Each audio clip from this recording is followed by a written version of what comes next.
Good day, Africa, and welcome to another exciting edition of AAU Talks here on AAU TV. And my name is Kwesi Sam. Today on AAU Talks, we are privileged to have two seasoned academics, and we are going to discuss alternative forms of financing higher education in Africa. Don't forget that you can get interactive with us via our social media platforms, Association of African Universities on Facebook, and AAU_67 on Twitter. We'll go for a short break, and when I return, I will let you know my guest, and the show continues. Stay tuned.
Welcome back, and you are still watching AAU Talks on AAU TV.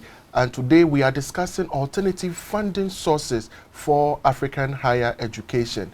And like I said before we went for the break, I have two seasoned academics from the University of Professional Studies, Accra, here in Ghana. And they all happen to be in the same department, that is the business school of the university. And once we are discussing alternative forms of funding, I think that is the best department to have academics from to help us understand the scope and what we need to do to support African higher education. So we are privileged to have Mr. Fred Awaah, and he is a senior lecturer at the business school of the University of Professional Studies. And he is also the former Secretary General of All Africa Student Union, and so he's my boss.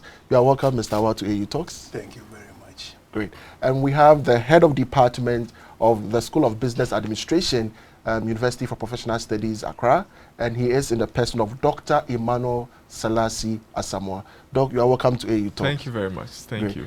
So I am so much happy to host you today on this important subject, and I call it important subject because African higher education, or higher education in general, we seem to be struggling with financial issues, because some years ago the government across the continent were sponsoring or were supporting higher education, but now there are equally important areas that are competing with higher education in terms of government funding. Now, for universities to survive, how do you think the universities must be rethinking in financing higher education in Africa? Let me start with Doc. Let me start with you. All right. Thank you very much, Sam. It's indeed exciting to be here. This is my first time here, and I'm quite impressed with what AAU is doing. I think that there's a lot of good job here. We need to support the initiatives that comes out of this great establishment. Thank you. You rightly said that indeed the funds for higher education is dwindling. Exactly. And there are so many reasons that accounts for that. First and foremost, we need to establish the kind of good we are dealing with, whether it's a public good or it's a private good. Depending on the nature or the level of development of a country or even a continent, it could either be a public good or a private good. Okay. In our part of the world, which is Africa, we can say that education is a public good in the sense that not many of our people are educated. And looking at the level of our development too, there's a need for us to have a certain core educated young people to propel us to where we want to get to. But unfortunately, like you rightly said, the funding has dwindled.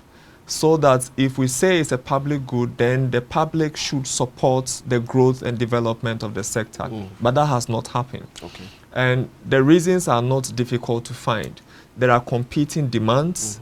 We have several challenges, infrastructure as an economy as a whole, etc. And this is peculiar to most African countries. Yeah. So the money is not forthcoming from the side of the government, budget constraints, etc. So then the question arises as to how we forge ahead in terms of funding. It's a big issue.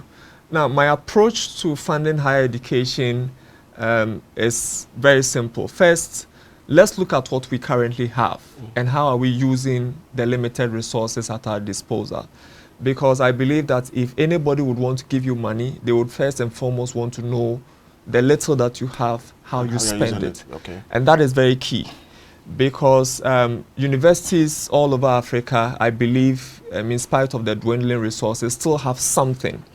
Now, the first point of call is to look at the size of your budget, see where you can cut costs, and see where you can add value. Okay. Then, when something else falls into the pool, you would be able to manage it properly. Now, I don't have figures, but I believe that every university is quite different. And they would be the best to find out areas they can cut costs. It's all about judicious use of resources. Yes. So if the little that you have, you're able to really channel it into places that will create value, that would be of essence. Now, if we are able to identify the various cost centers and decide that, oh, this particular cost center is incurring so much cost but is bringing in very little, then we need to pay particular attention to that. Okay. And that is very, very key. So that would mean the administrators, the corporate governance structures that exist in the universities would really have to look at those areas to be able to, consolidate the income streams, spend it well so as to be able to attract others. Otherwise, if what you currently have is being misused, then if you put more into it, it's just going to go down the drain and will not be able to get the necessary impacts that we actually deserve. Okay, I'll come back to you and ask you whether you think universities in Africa are misusing funds or they're not using it appropriately. But let me get to you, Mr. Awaah. I know you have done some works with Professor Kebukola, who has really done extensive work on financing higher education in Africa. But then, do you think education is still the priority of our national or the African government? If it is, then no matter the struggles or the little funds they have, it should be the topmost priority in terms of funding. Well, to be fair, I want to say that yes, education is a big priority to many African nations. We'll take, for instance, your country, Ghana. Over 30% of the budgetary allocation goes into the educational sector. Yeah. I was also privileged in the year 2009 to be elected representative of the National Union of Ghana Students to the Student Loan Trust Fund. Okay. So for a government to set aside a board or a fund represented by different stakeholders, including students, strictly for the purposes of disbursing funds, now it should tell you that governments across the continent are willing to commit further funds on the issue of higher education on the face of the continent. Having said that, there is the need for justification. If we are saying that governments across the continent are making efforts or are making education a priority, what are the benchmarks that point to that? Okay. The Student Loan Trust Fund is just one given example. In Ghana, we have the Ghana Educational Trust Fund, which specifically is intended to develop infrastructure across tertiary campuses in Ghana. They actually they derive their strength from Article 38(1) of the 1992 Constitution. That says that all of the 10 regions of Ghana, education infrastructure should be enhanced to ensure that. So that's just one. You go to Nigeria and you have the Tertiary Educational Trust Fund, which is 2% of the gross income of private organizations, together with some supplementary funds from the government of Nigeria. So some efforts are being made by governments across Africa. When you go to Lesotho, there's a replica of the Student Loan Trust Fund, where students access loans and pay back when they get jobs. Botswana is no exception. Namibia as well. Yeah, but Botswana actually has a finer model. You need to get a grade point of 3.6. And if you do, university education is totally free for you. And for the underprivileged, it is a grade point of, I think, 3.2 or 3.3. And then you go through. So some level of commitments are done by different governments across the continent to ensure that higher education is progressive. Having said that, like my senior colleague said, there are budgetary constraints. There are conflicting demands on competing demands on the resources of the state. So take, for instance, the instance I gave in Ghana. Of all of the sectors of the economy, government is able to do more than 30% only on education. So the rest of the resources go to the other sectors. So it tells you that there is some level of prioritization for education in Ghana and, for that matter, Africa. So I will want to go with the school of thought that Africa's higher education is a priority to African governments, except that resources, just like elsewhere, have never been enough for financing higher education on the face of the continent. So establishing the fact that it is a priority, then we all have the base line that the issue has to do with the competing demand of other sectors. But then how can educational institutions also support the government in sourcing for funding to support their mandates as institutions training the manpower brains of our continent? Well, at the end of the day, you, the vice chancellor or whoever is in leadership position, would have to find ways of generating more revenue to support what you do. I started on the backdrop that you need to look internally to look at ways where you can really cut down costs, but still continue to create value, because that is also very, very important. We hear of infrastructure deficits, and often when universities talk about infrastructure deficits, they are talking about brick and mortar buildings, which is very, very expensive to put up, and that actually puts a lot of pressure on their finances. But if we look at the trends in development, you would realize that the brick and mortar kind of educational system is gradually phasing out, especially in tertiary institutions. So it presents an opportunity for us. Now, I'm here talking about, ODL, online distance learning platforms, which are more of futuristic, and previously we didn't really have technology, going into education as we have today. And so if it's going to cost you so much to put in place an infrastructure, which in the next 2 or 3 years will be full to capacity, then you would have to go and look for more money to put up further infrastructure, because the population of Africa is increasing. So, and it's increasing so rapid to the extent that the spaces that we provide becomes inadequate. Now, if you're able to conserve some of the resources from this brick and mortar infrastructure, and we invest in technology, yes, in the short term, it's very expensive, but in the medium to long term, it pays off. Because the same infrastructure, you're able to reach thousands of students all over the world, and deliver education and still get in some tuition coming into the university.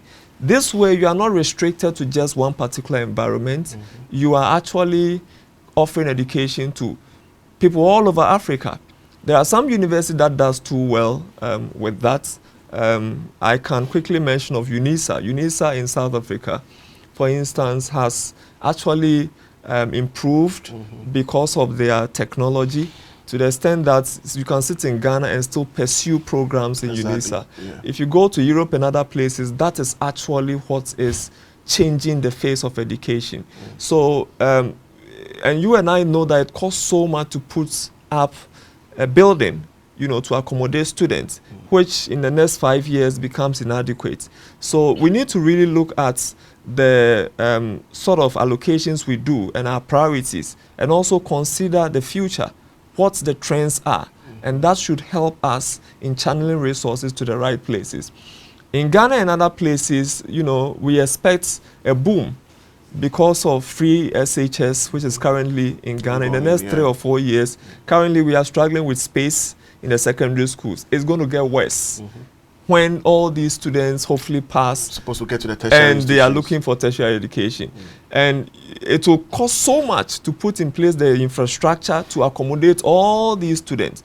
So then the argument of, you know, having a proper distance learning online educational delivery system is very, very important. That is not to say that we should compromise on quality. No. We can put in place the quality assurance measures to ensure that as we deliver via distance learning, the quality and the value is still maintained. All right. So on the expenditure side, we can tackle it that way. We can also look at the income generation side, where, for instance, governments and vice chancellors, leaders of tertiary institutions can go into PPP agreements, public-private partnership agreements, where they get you know, private entities to collaborate with them for the purposes of creating an open innovation system where, you know, businesses are created which will generate more income for these universities. There are also alternatives in the form of open innovation, entrepreneurial university. This is a trend lately, where universities are supposed to find ways of generating income. I wouldn't be able to prescribe something that fits for all, because, you know, there are cultural differences, there are socioeconomic differences, and it tends to vary from country to country. So it is up to you, the chief executive of the institution, to look within your setting and explore best alternatives that can generate income for you, so as to, you know, complement the scarce resources that comes through, and also to generate more for all the other things that needs to be done. That's good. Mr. Awaah, what do you also think? What are the funding sources, available ones to the universities, and what can they also do to advance their mandate? Well, one of the key is the internally generated funds. Every university has a unique fund mobilization avenue, which it can take advantage of to inure to the benefit of the institution. So that if you are a university, for instance, my university, University of Professional Studies, one of the funding models that we used in building the hostel, for instance, is from the students. A commitment was made by the students that a percentage of the Student Representative Council dues would be used to finance a hostel that will be built by a bank, and over the years, as they contribute, those monies would be used to repay for the hostel, with some level of commitment from management. So you realize that the university took advantage of the fact that students were willing to contribute towards financing the hostel facility in the university. Another is the issue of research. There are a number of research organizations in the world that have specific research objectives.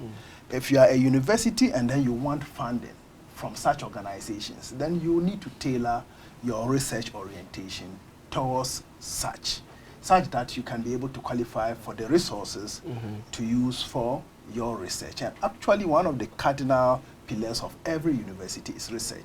Take, for instance, South Africa. The entirety of South Africa alone, of the overall research output of Africa, South Africa alone has 46%.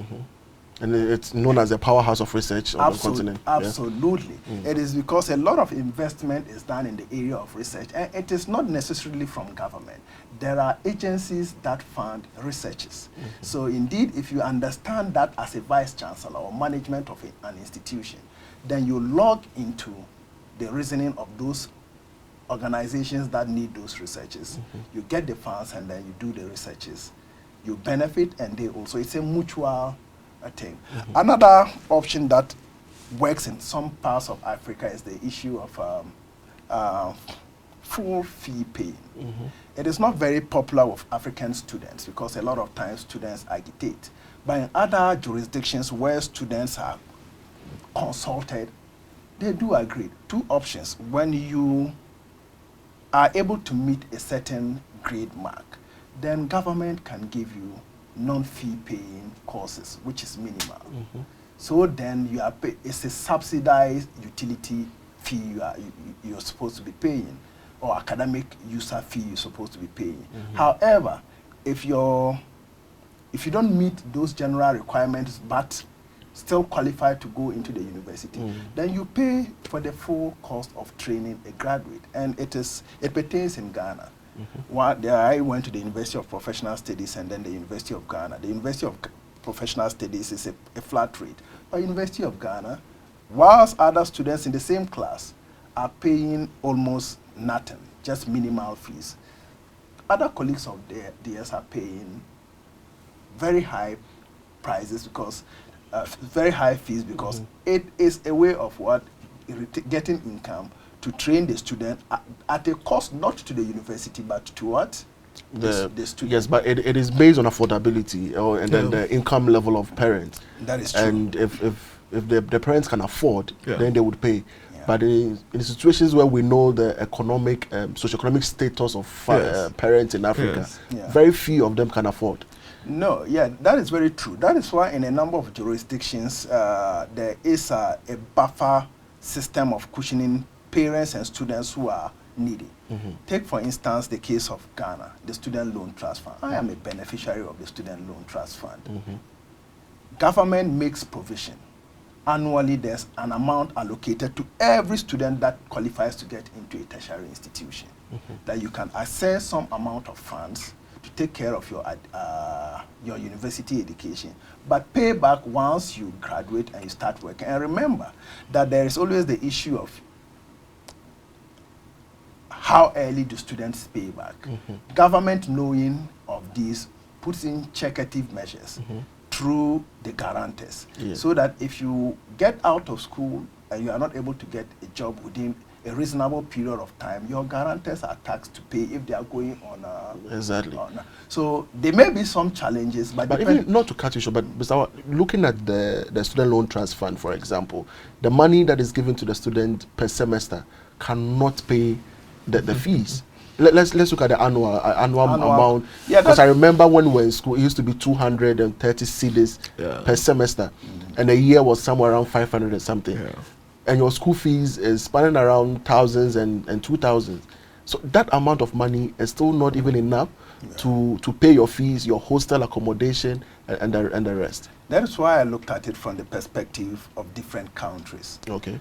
In some jurisdictions, you can't prescribe this, but it's working in Ghana. Because in Ghana, the general orientation is that education is not solely the responsibility of government. It is the responsibility of government and then the student or parents.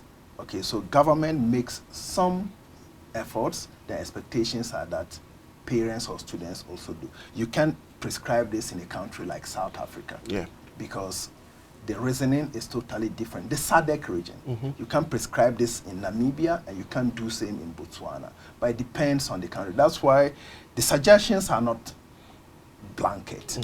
It depends largely on the country in question. And even this same issue of student loans, it doesn't work in our neighboring country, Nigeria. It failed in the 1970s.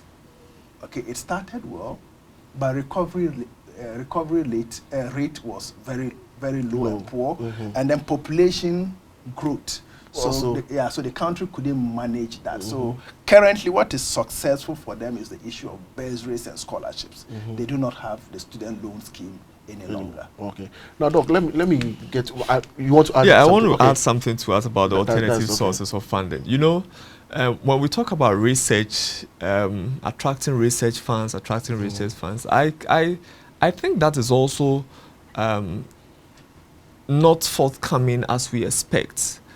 And I would look at the whole research thing in a different way. Recently, I was in Israel, and we had a tour of some universities. And this whole thing about research benefiting industry comes in two forms. There's a pull and a push aspect. I would be comfortable to be in a pull kind of system, where I would do something and then the businesses will come and pay for it. Exactly. You get it? Now, imagine if UPSA is able to develop a business model. Maybe University of Botswana, their technology department develops an app to revolutionize the world of technology. And Google or Apple or any of those high-tech companies come to buy it. You're going to pay millions of dollars for that. That kind of money coming into the university will change so much the face of the university. And these universities in Israel, for instance, are adopting that kind of approach to the extent that it got to a time the technology companies actually came to establish a base in the country. Exactly. Because of the level of innovation that comes out. So I think that most of the universities need to look within themselves and look at what industries need. Develop it, they will come and pay for it. That is why you get a good price. And with the amount of money that will flow within, I can tell you that it can change a lot of things within this. These are very hard currencies that comes through. And we need to really look at that. The issue of IGF requires discipline. The example he gave about UPSA is one of a success story, in the sense that, people are willing to contribute, and as they contribute, they see their money being put to use, good use. Exactly. So I talk about cost reduction and all these kind of things, being prudent in expenditure. This is a critical example. If I'm paying so much and you tell me that this amount of money I'm paying is going straight into this, I should see it happening. And once it happens, agitations will reduce and people will be willing to contribute more, because in the end, it is going to endure to their benefit. So that's also something that we need to consider. Okay, all right. Then I don't know whether to come back to you. Yes. I asked a very fundamental question from the beginning, asking the priority of government in terms of education, and that determines the funding that they make. Now, research has proven that almost 80% of the funding that comes from government to all the educational institutions go into salary payment and some few technical things that the universities need. That's true. But it doesn't go into the improvement of teaching and learning, and most of the time, the current resources that the universities need to advance the institution. And that has really caused most of our institutions in becoming innovative and generating very good product for our continent. Mr. Awaah, what do you think? How can we still have, from the government, alternative sources of funding? If 30% or 80% goes into the salary, then it's you don't see the physical benefit of the money that comes in. Peter Okebukola calls that the envelope system. The envelope system, meaning that Ministry of Education says 30% of national revenue goes to higher education. Without asking UPSA, University of Ghana, KNUST, what they need. They just decide this amount goes this. They put this amount in an envelope. So actually, the money comes without recourse to whether it can solve the problem or not of the university or otherwise. Exactly. You understand? So that is one key challenge of financing higher education in our part of the world. Putting a specific amount without recourse to knowing whether it can solve your issues or not. So now when it comes, the baseline in tertiary education is that you need a lecturer in the classroom. So if the salary, the first line of reasoning for any university administrator would be to satisfy the lecturer. Okay, because without the lecturer, if you have infrastructure in the 6 M's, man is the most important. Yes, if you have machines, materials, money, all of that, without human beings, nothing would move. So the universities would think about their human resource first, that is lecturers and other faculty. Administrative staff. And absolutely. So now whatever remains is that which would get into other aspects of the university.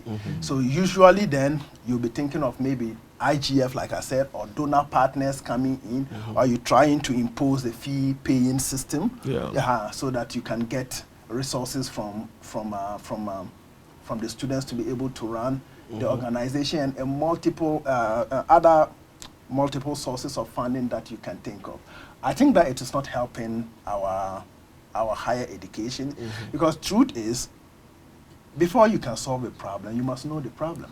Exactly. So that if a university has a myriad of problems, and then you give money that can take care of just one bit of that problem, then it will be a challenge. Take, for instance, without salaries, the expectations are that you equip lecturers with the skill, attitudes, and knowledge needed to be able to impact very well. Ask yourself how many African universities have training programs for lecturers on a consistent basis. How many of them make conscious efforts to take lecturers for further studies? Exactly. It's minimal.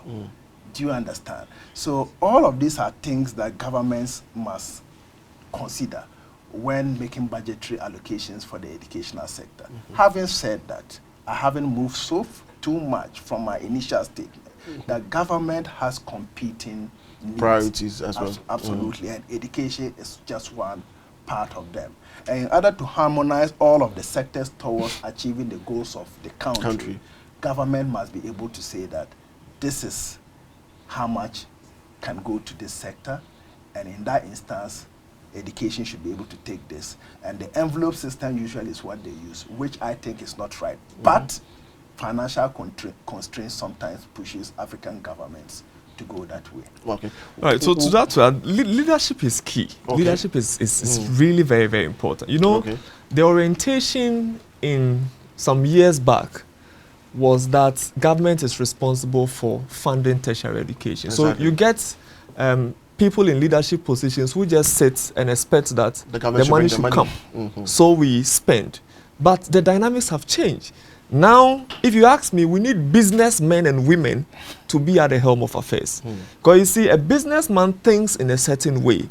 He thinks about how to manage the little I have, how to create value with the little I have, and how to also generate more. In other words, squeeze money out of stones to really keep the universities going. We can't deny the fact that, and I think we have established it here, that the government is not going to fund it 100%. So the rest, you as a leader would have to find alternative sources. And it will be within your context. Okay, Doc, please hold your breath. I think that is very important. We'll go for a quick break, and when we return, we'll look at the innovative avenues of, because I'm so much interested in some of these strategies. Viewers who are still watching AU Talks, we'll go for a short break, and when we return, I still have my guests in the studio to do justice to the discussion. Thank you. Anyone can get an education, but not everyone gets quality education. It's never too late to acquire it. The University of Lusaka, a modern private university located off Ali Kinkata Road in Lusaka, Zambia, offers undergraduate, master's, and PhD degree programs in the School of Business and Management, Law, Economics, Banking and Financial Services, Public Administration, Governance and International Relations, Education, Engineering and the Built Environment, and Health Sciences. Our curriculum is practical and designed to meet the changing needs of employers, business, and society. Because at Unilus, we make students think outside the book. Our driving force is a passion for quality education. We build graduates fit for purpose. Enroll now for January or June intakes. For more information, log on to www. All right, welcome back from the break. And Doc, before we went for the break, we were about outlining some key strategies that university lecturers or administrators must think like businessmen, and I think it's in the right direction. Can you just outline them for us? Well, I've looked at some of the act that establishes some universities in Africa, and nothing prevents them from doing business. I haven't seen any restrictions, as to whether they should engage in some, business ventures that would raise revenue for the university. I know of University of Cape Coast that has its own branded water business enterprises, And they have a fuel station as absolutely, well. yes. So you see, these are very innovative ways of generating money. So such commercial entities or commercial wings of the university can actually compete within the business landscape as commercial entities, generate more money at a margin, which can be plowed back into the university to handle some of the things that they need to do. That is the entrepreneurial university trend that is happening all over the place. And I think that we need to think in that particular line. And of course, it will not take an academic to do that. It will take an academic who is himself a business-oriented person to be able to think outside the box and come up with some of these things. Within the immediate environment and surroundings of the university, whether Botswana, Namibia, wherever, there are always things that can be done to generate revenue. And that is where we need to be heading towards. Another one is the issue of open innovation. And I'm very passionate about that in the sense that I feel that technology is changing so much and there is so much also to be done. And we need to also play an active role in that. Here, the universities that are into technology, science, and things like, it's unfortunate that some universities, I don't know, because of commercial reasons and economic reasons, are creeping into the social sciences and humanities. And they've actually lost focus of their mission. It's rather unfortunate, but I feel that science and technology... because of funding. Yes, absolutely. But you see, even in that, there are universities that are concentrating on... In fact, these days, I mean, in some other countries, like Israel, example that I gave, agriculture innovation is generating so much for them, to the extent that they can produce so much and even export to other places. They can create water out of anything. And I was told that 85% of rainwater is actually saved and we reuse, recycle water, the drip system. All these things are innovations that they have generated from universities. Exactly. So if we are able to go along those lines, we are able to generate so much, sell to other places, and even get more money. So you can see a very small university, and because of the investment in technology and science, they're able to produce things that even brings more money that can overshadow the entire university's budget. And that is very, very instructive. And we need to really think along those lines to raise more money for the universities. Okay. Mr. Awaah, I was in Egypt, and I visited Shams University, which has over 250,000 students. Their medical school alone is like the entire University of Ghana. And because they have identified their strength in the medical field, they have about almost 100 hospitals across Egypt, and it's being managed by the university. Absolutely. And they've gained the support of the government in running some of these facilities. Every university in Africa is being established for a specific mandate. For example, University of Cape Coast runs agricultural science. I believe that they should be able to translate the knowledge and whatever they learn in the classrooms onto the field, run commercial farms. If it is a cattle farm, if you're looking for the best cattle farm in Ghana, I should think that the university must be able to produce that. What is your take on the private-public partnership or the industry-university linkages in expanding the resource base of our universities? Well, I do think that industry is doing well, but there's a bigger expectation from industry than we are seeing now. Now, a lot of times what you see in a number of African universities is industry trying to come and talk to students about what is expected of students when they get out of school. But we don't see so much of industry trying to engage academia on practical businesses that would benefit industry and also benefit the students as well. Students and even the university the university system. And this is where I think there should be a paradigm shift. Exactly. Where now you come to, for instance, my university, University of Professional Studies, Accra. Then there are economic challenges or problems in Ghana. And then an organization in Ghana thinks that issues regarding finance and administration or business management or banking and finance, we can partner with the University of Professional Studies through their students and faculty to be able to find problems, to be able to resolve solutions to the problem, make money, to be shared in an agreed percentage. Okay, industry takes part, that is the specific industry player that brings about it, takes a portion, and then also the university or higher educational institution takes the other. Another thing that I think has been an issue and which AAU has been working towards over the year is the issue of DTAD. You see, universities, I am directly under Dr. Asamoah. Every year he gives me students to supervise. Some of the projects that the students come out with are supposed to solve national problems. Exactly. But they end up being in the university libraries. So I think it is a challenge from the university to universities too, that their researches should be geared towards specific industrial problems. Okay, so instead of letting the student think of a problem statement, don't let him think of it. Let him go and find a real problem. Exactly. Okay, so that he researches the organization, comes out with a research output that would help the organization, and then the university, together with the students, can have rights to the work, and then engage that organization that, see, we now have problems, solutions to your problems, and we can solve it in this manner for this fee. And that will be another avenue for solving the issue of funding, like you said. So should we now change the conversation from blaming the government to blaming the universities? It's a collective. And I think that for the era in which we are in, the universities must step up their game in terms of fundraising. No, I do think so too. I don't think that the blame should go squarely to the doorsteps of government. We have agreed, myself and Doc have established that governments have competing demands.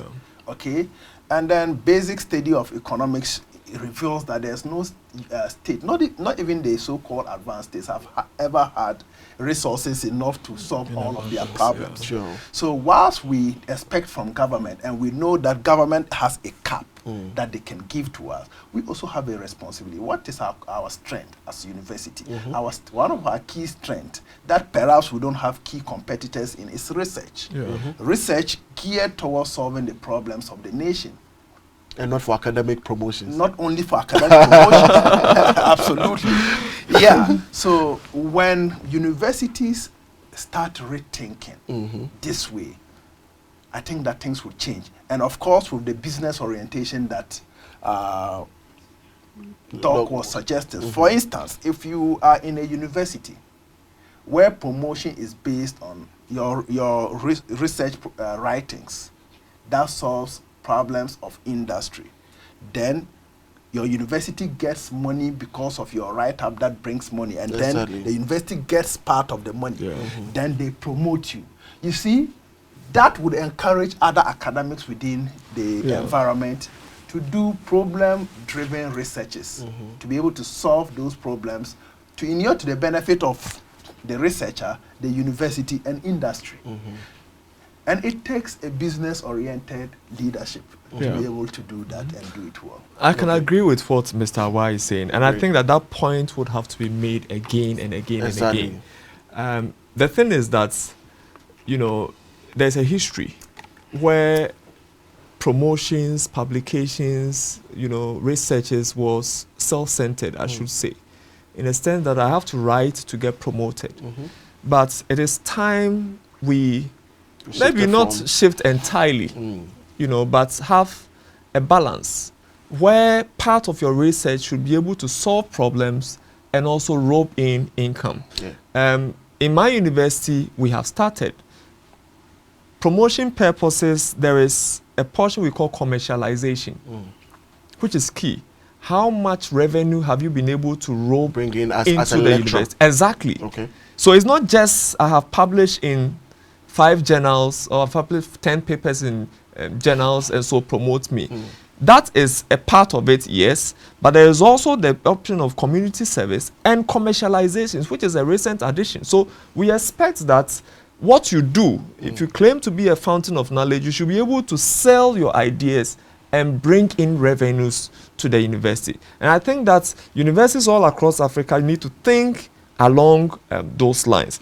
Now, the issue of industry academia partnership has not favored academia over the years. Okay. So you get very cynical comments coming up. So you people is just theory, you know, and we can't change it overnight. We shouldn't expect that suddenly these industry players will come to the university and expect that you would do something with them. This is where a sense of volunteerism will have to come in. Yeah. Let's go to them and do things for free, volunteerism. Now, if they see the value in what we do, they will come and pay for it. Exactly. You get it? So we need to take that step to them because they won't come because of that perception. But if we go to them and then we are able to solve certain problems for them, they will think about it again and begin to change your orientation. And by the time you realize, they will now walk to you. Do this for me at a fee. And that is how we can change that trend that has been in the system. If we sit and expect that industry will come, they won't come because they are not coming anyway. Okay. But if they see some value in us based on our interaction we have with them, then they will be prepared to pay to get certain things done. Okay. I mean, just face it, we have the highest number of human resources at our disposal, if not for free, not even at a fee, because our students, they are eager to learn. Very young, they have time at their disposal, they are willing to experiment, and I should say that much as they are students, they are also some kind of employees, albeit on a voluntary basis, and they are willing to explore, go out there, create things to solve problems. And we can leverage on that with industry to get so much out of it. Okay. Now, Ms. Awaah, you know, some few years ago, there are a lot of scholarships for needy but brilliant students to just kind of apply and then go to university. That is also currently dwindling. And the SDG 4, we are promoting education, we are promoting access to affordable and quality education. But I hold the view that if we are not too careful in some few years to come, access to universities will also dwindle, because if I don't have the money, I wouldn't be able to access university. What must universities do? Well, we must identify the causal factor first. Why is it so? I remember in the year 2015 at Elmina, we had the meeting of Association of Africa Higher Education Financing Agencies. Yeah.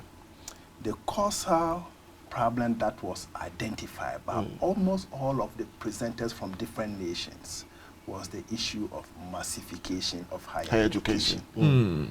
That has been identified as the key factor. Now, population is growing.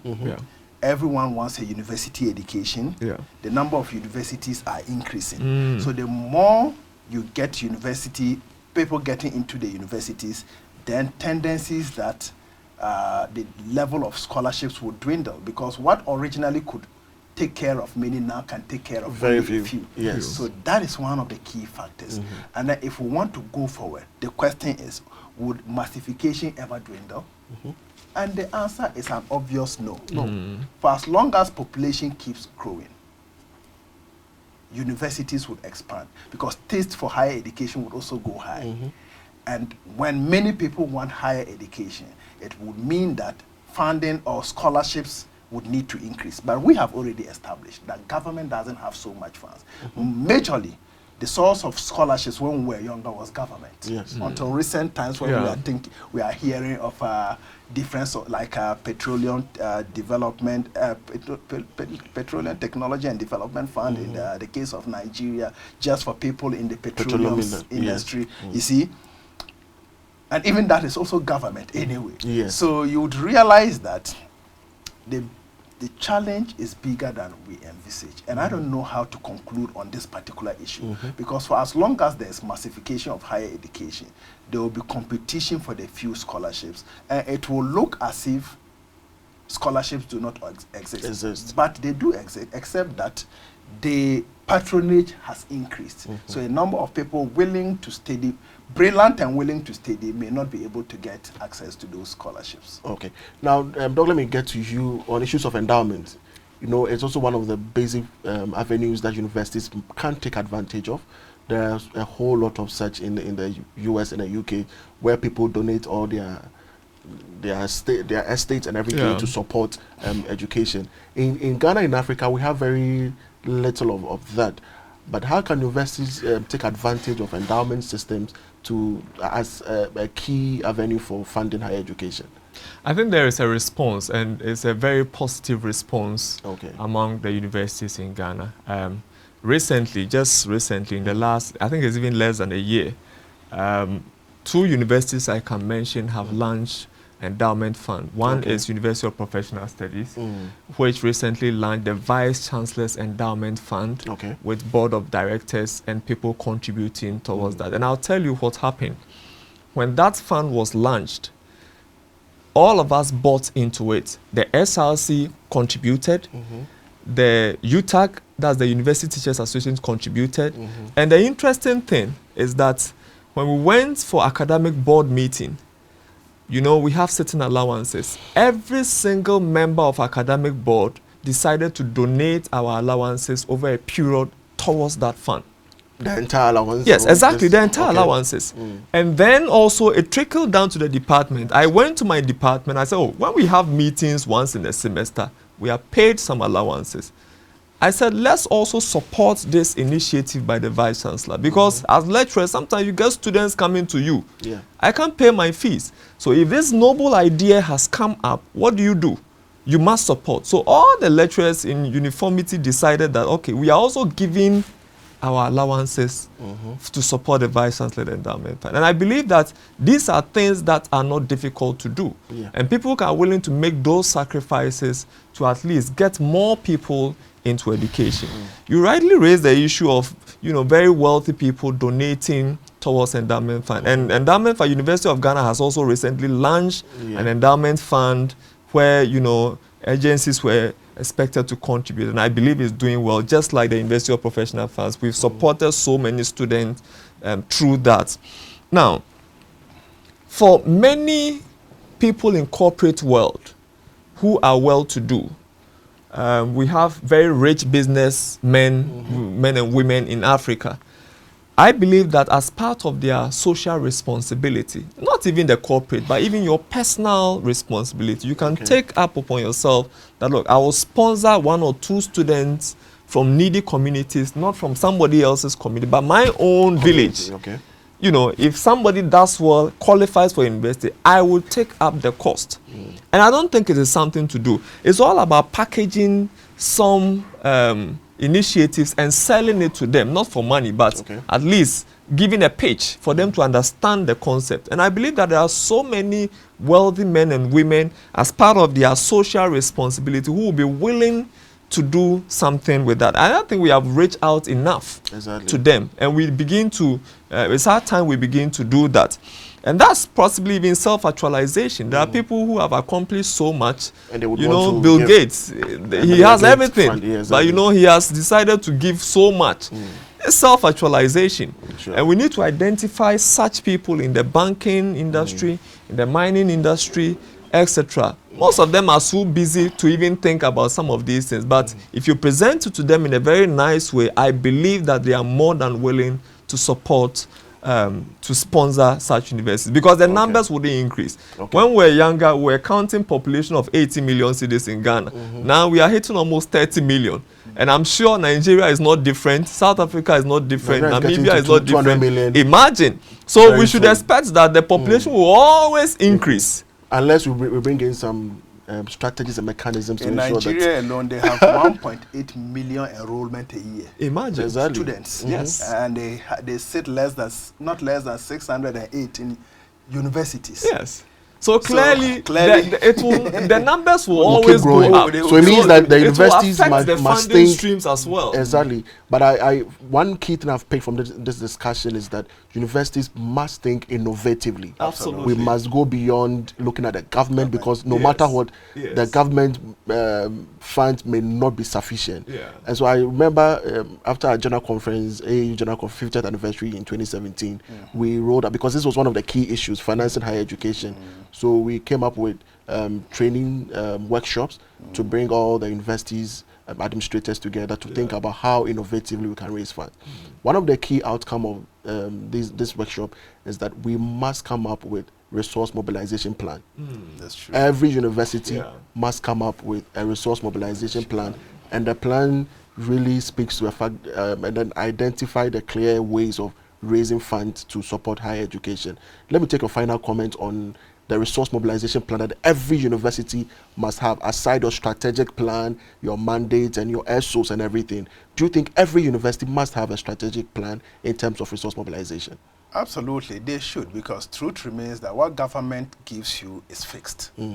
All universities across the continent get some level of funding from government. But of course, you know that what government gives you may not be able to meet your higher educational expenditure. Exactly. All right, so you also need to generate some funds. But we cannot suggest a blanket recommendation. Every university must look at its own situation and decide which way to go. But of course, with a lot of stakeholder consultation. Why do I say so? When stakeholders understand the drive of the university, they would cooperate, especially with students. But if they do not understand and you treat them as regular customers who do not need to make, who do not have a voice in the management of the university, you may not succeed. So I think that every university should look at their needs first, how they want to raise the funds, and then involve all stakeholders. I say this based on the experience of the University of Professional Studies. It is my badge. I was a student leader. I was the vice president of the Student Representative Council. When the vice chancellor wanted this issue of the hostel to be built, the management spoke with the students, and we bought into it. So we now suggested the percentage from the SRC deals that should go to finance it. So I think that every university, looking at your specific objectives and then how you want to finance it, considering your local condition, and then bringing all of the stakeholders together. Okay. Doc, let me take your take on that. Yes. I think that for those watching us, one of the things that we need to pick is the brilliant initiative that AAU has come up with, that universities must have a resource mobilization plan. Look, we can talk and talk and talk, but a plan actually propels, you know, a realization of all the fantastic ideas that we have. And if we have a strategy to become the best university within some period of time, there's always a plan. We can agree that there are plans for various things in universities, but what is missing is an active resource mobilization plan. It appears we know what to do, and most universities actually know what they want to do as far as fundraising is concerned. But your inability to concretize it and actually have it as a roadmap, a plan, the short term we'll do this. These are the avenues we have decided. After every 5 years, we'll review the plan to see whether we are on track. And if we are not, where are the things that we need to do? What are some of the things that we need to do to ensure that we come back on track? The absence of a plan would mean that we would just be running around in cycles. All these fantastic ideas that have come up from AAU over the years, it is now up to the universities, the leadership of the university, to actually put in place a resource mobilization plan that would really activate the fundraising systems of those universities. The absence of that will mean that we will just be running around in circles and will not amount to much. All right. Thank you very much, gentlemen, for coming. Let me take a final word, just 1 minute, what you want to share with your constituent. Well, I do think that all of these discussions would make no sense if students who are the largest beneficiaries of higher education are not involved in issues.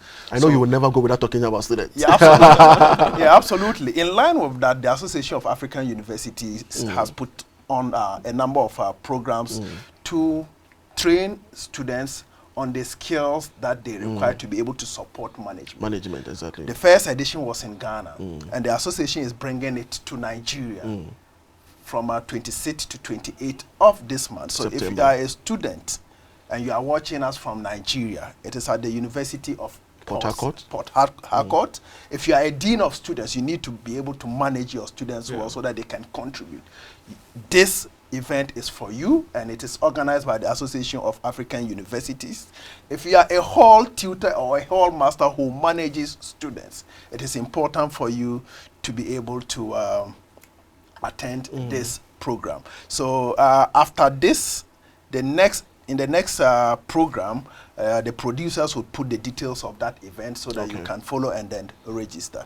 Thank you. Thank you so much. Doc, let me take your final words. All right, it's been exciting, and I believe that we will not end it here. There's still some more to come from AAU, and I believe that our viewers are following what AAU is doing. There are some fantastic things going on here, and they just have to keep in touch. All right. Thank you so much, gentlemen, for coming, Doc. It's been amazing speaking with the two of you. And I know we'll come back to you for another wonderful... Finally, I am a lecturer, not a senior lecturer yet. Okay. Let me put a disclaimer. Okay, because you're head of the department. Exactly. All right, viewers, this has been AAU Talks. We have been speaking with Dr. Emmanuel Asamoah, who is the head of Department Business Administration, University of Professional Studies, and then Mr. Fred Awaah, who has just corrected us that he is a lecturer at the same department, Business Administration, and a former Secretary General of All Africa Student Union. My name is Kwesi, and thanks for watching.